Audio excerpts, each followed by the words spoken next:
maa bi Fall tey moom damaa ñëw régler la ba ngay régler. may ma sama jàmm. yoruma sa jàmm. lan. da nga bu baax la ma wax te yow sa papa kenn du ko teree takk bi nag. sëy bi mënul am. dina am de bu dee yàq idée yéen a moom nit ñi. salut. y a pas de salut ici toppal fële. nga def ak sa xef yi di mel ni bala ngeen. na nekk bale du sax waaye du tee yow sa yaay dina sëy ak paa bi. nga ne yow yaay jaay avocat du genre. moo wax dinaa encaissé waaye sa yaay dina sëy ak paa boobu noonu de. du ma mës a nangu paa bu lax boobu takk sama yaay. soo wax ak man sax da ngay toog mais doo wax kii nii mu toog. ma bëgg nga toog toogal.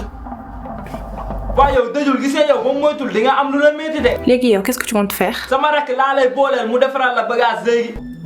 kan leen wax ma yow leen wax waaw. non bi ne bàyyi ko rek dinaa ko gérer yow nga xam ne sa papa boobu mooy loolu. sama fukki baay bu bon boobu moo gën paa bu lax boobu. yow de di nga régler yàgg maa Abi Fall. oh dan nga def wala lan mooy sa problème. sama problème yéen ñaar de toute façon man lii bettu ma. man soxla wu ma leen bett sax. imbécile. te pour les animaux comme vous. lan mooy loolu. mooy li nga dégg. lenn rek laa leen xamal. ak loo ñu mënta xamal mënoo wax ba sëy bi du am yow. sëy bi moo am xaru dee moo ma ko gënal. waaw mère doo wax ak kii. mais deewal yow. yow xanaa xamoo yow sax boo dee kenn du la jooy.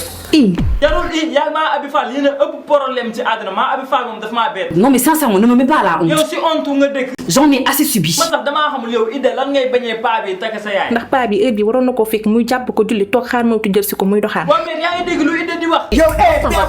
waaw léegi yow ma laaj la lan moo tax nga bañ sa yaay sëy ak paa boobu. parce que ki xamul boppam. yow sa yaay ëmb la juróom-ñeenti weer ngay wax lii nii. maa ko ëmbal.